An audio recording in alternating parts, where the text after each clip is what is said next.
Hello friends, welcome to Rajagiri academy. இந்த வீடியோவில் வந்துட்டு பிஜி டிஆர்பி எக்ஸாமில் கேட்கக்கூடிய தமிழ் எலிஜிபிலிட்டி கொஸ்டின்ஸை பற்றி தான் நம்ம வந்துட்டு எப்படி கேட்பாங்க, என்ன மாதிரி நீங்கள் படிக்கணும் அப்படிங்கிற தகவல்களெல்லாம் வந்து நம்ம இதில் சொல்ல போகிறோம். இந்த தகவல்கள் உங்களுக்கு ஆல்ரெடி தெரியும் அப்படின்னா நீங்கள் இந்த வீடியோவை ஸ்கிப் பண்ணிடுங்க. இல்லை இப்போ தான் நீங்கள் வந்துட்டு இதை தெரிஞ்சுக்கணும்னு நினைக்கிறீங்க அப்படின்னா இந்த வீடியோ ஃபுல்லாக பாருங்கள். 100% உங்களுக்கு இதில் என்னென்ன படித்தா போதும், எது படித்தா நீங்கள் கண்டிப்பாக எலிஜிபிலிட்டியில் பாஸ் பண்ணலாம் அப்படிங்கிறத கிளியர் கட்டாக சொல்லிடுவேன். ஓகேங்களா? ஃபஸ்ட்டு வந்துட்டு இப்போ டிஆர்பி நடத்துகிற எல்லா எக்ஸாம்லேயுமே வந்துட்டு தமிழ் மொழியில் வந்துட்டு கட்டாயமாக சில கேள்விகள் கேட்குறாங்க. அதில் வந்துட்டு நீங்கள் குறிப்பிட்ட மதிப்பெண் எடுக்கிறது கட்டாயம். இப்போ நம்ம மேஜரில் எவ்வளவு ஸ்ட்ராங்காக இருந்தாலும் 120, 130, 115, 150க்கு நீங்கள் எவ்வளோ மார்க் எடுத்தாலும் தமிழ் எலிஜிபிலிட்டியை நீங்கள் பாஸ் அப்படின்னா தான் உங்களோட பேப்பர் வந்துட்டு அடுத்த கட்டத்துக்கே மூவ் ஆகும்.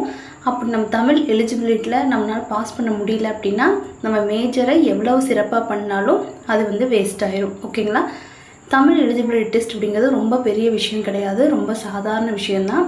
ஏன்னா நம்ம பேசிக்காகவே நம்ம எல்லாமே தமிழர்கள் தான், பேசிக் கேள்விகளை அட்டன் பண்ணிடுவோம். அது போக இவங்க கொடுத்துருக்க சிலபஸ் பாருங்கள், இது வந்து டிஆர்பி கொடுத்துருக்க சிலபஸ் தான். ஓகேங்களா? இதோட லிங்க் வந்து நான் டிஸ்கிரிப்ஷனில் கொடுக்குறேன், நீங்கள் ஜஸ்ட் ரீட் பண்ணிக்கங்க. இதில் இருக்க கான்டென்ட்டை மட்டும் நான் உங்களுக்கு ஃபுல்லாக எக்ஸ்பிளைன் பண்ணிடுறேன். இங்கே பாருங்கள், இதில் வந்து நீங்கள் படிக்க வேண்டிய பாடங்கள் வந்துட்டு 10ஆம் வகுப்பு தரம் மட்டும்தான். ஓகேங்களா? நீங்கள் 6, 7, 8, 9 படிக்க வேண்டியதே கிடையாது. அதை நீங்கள் படித்து டைம் வேஸ்ட் பண்ண வேண்டாம். ஓகேங்களா? டைரெக்டாக நீங்கள் ஒரு 10வது புக் வந்து வாங்கிக்கிங்க. எப்போவுமே வந்துட்டு ஒன்லைனர் எடுத்ததே எதையுமே ஒன்லைனர் எடுக்கக்கூடாது. ஓகேங்களா? நம்மகிட்ட வந்துட்டு ஃபுல் மெட்டீரியல் இருக்கணும், அதில் ஃபுல் டெக்ஸ்ட் புக் இருக்கணும், ஒரு ஜெராக்ஸ் காப்பி கையில் இருக்கணும். ஓகேங்களா? படித்ததுக்கப்புறம் தான் ஒன்லைனருக்கு நீங்கள் மூவ் ஆகணும். அதை மட்டும் நீங்கள் போய் வச்சுக்கோங்க. 10th புக்கு இப்போ தான் எக்ஸாம் எல்லாத்துக்கும் முடிஞ்சிருக்கு. நீங்கள் வந்து யாராச்சிட்டு வாங்கி வச்சுக்கோங்க. அதில் வந்துட்டு இருக்கக்கூடிய இயல்கள் தலைப்புகள் மட்டும்தான் இதில் கொடுத்துருப்பாங்க. வாங்கி கம்பேர் பண்ணி பார்த்தீங்க அப்படின்னா நல்லாவே தெரியும். ஃபஸ்ட்டு 10th தமிழ் புக் வாங்கிடுங்க. உங்களுக்கு எக்ஸாம் முடிஞ்சிருச்சு, அதனால் இப்போவே வாங்கிடுங்க.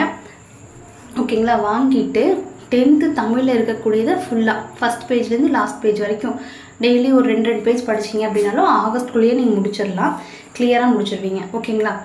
அப்போ இப்போ ஃபஸ்ட்டு ஒரு பேசிக் ஐடியாவுக்கு வந்திருக்கும். என்ன வந்திருக்கும்? தமிழ் எலிஜிபிலிட்டி டெஸ்ட்டுக்கு நீங்கள் எந்த மேஜராக இருந்தாலும், டிஆர்பி நடத்தக்கூடிய எந்த எக்ஸாமாக இருந்தாலும் தமிழ் எலிஜிபிலிட்டி டெஸ்ட் இருக்குது. அதில் நீங்கள் எந்த மேஜராக இருந்தாலும் நீங்கள் வந்து 10ஆம் வகுப்பு தமிழ் புக்கை படிக்க வேண்டியது கட்டாயம். ஓகேங்களா? இதுலேருந்து மட்டும்தான் கேள்விகள் இடம்பெறும்.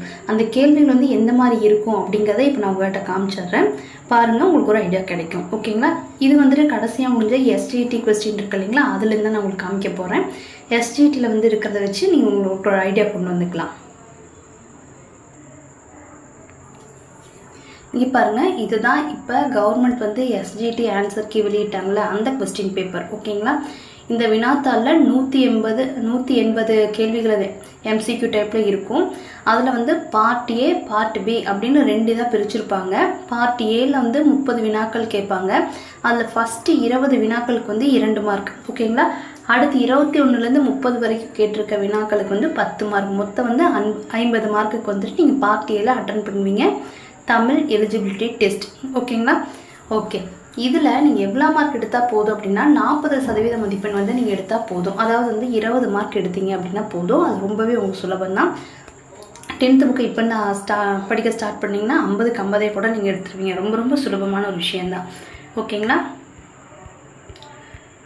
கொஸ்டின்ஸ் எப்படி இருக்குன்னு பாருங்கள். இங்கே பாருங்க, பார்ட் ஏ.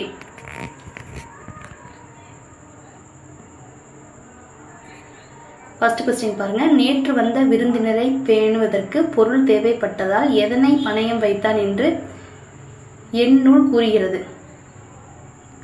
ஓகேங்களா? இதெல்லாம் நீங்கள் படித்து பார்த்தீங்க அப்படின்னாலே தெரியும். ஜஸ்ட் உங்கள் ஃப்ரீ டைமில் வந்து ரீட் பண்ணுங்கள். இந்த கொஸ்டின் பேப்பரோட லிங்க்கையுமே வந்துட்டு நான் டிஸ்கிரிப்ஷனில் கொடுக்குறேன். ஓகேங்களா? செக் பண்ணி பார்த்துக்கோங்க. அப்படின்னா வாட்ஸ்அப்போட நீங்கள் பண்ணுங்கள், உங்களுக்கு வந்து ஷேர் பண்ணுவாங்க. கிளியருங்களா? ஓகே, ஒன்றும் பிரச்சனை கிடையாது. இங்கே பாருங்கள், கேள்விகள் வந்துட்டு ரொம்ப எளிமையானது தான் இருக்கும். பட் வந்து நம்ம வந்து எப்போவுமே ரிஸ்க் எடுக்கக்கூடாது. 10ஆம் வகுப்பு தரம் அப்படின்னா பேசிக்கெல்லாம் நீங்கள் எழுதிடுவீங்க. அந்த நூல்வெளியிலேருந்து கேட்குற சில தகவல்கள்லாம் வந்துட்டு நம்ம ஓனாக எழுத முடியாது, கேட்டதுலேருந்து தான் எழுத முடியும். அதனால் கொஞ்சம் படிச்சுக்கிறது அப்படிங்கிறது ரொம்பவே சேஃபான விஷயம். ஓகேங்களா? இப்படி 30 கேள்விகள் முடிஞ்சதையும் பார்ட் பின்னு சொல்லிவிட்டு உங்களுக்கு உங்கள் மேஜர் கொஸ்டின்ஸ் எப்போ போல் ஸ்டார்ட் ஆயிரும். ஓகேங்களா? இப்போ உங்களுக்கு வேறு ஏதாச்சும் தமிழ் எலிஜிபிலிட்டி டெஸ்ட்டை பற்றி ஏதாச்சும் ஒரு டவுட் இருந்துச்சு அப்படின்னா கமெண்ட் பண்ணுங்கள்.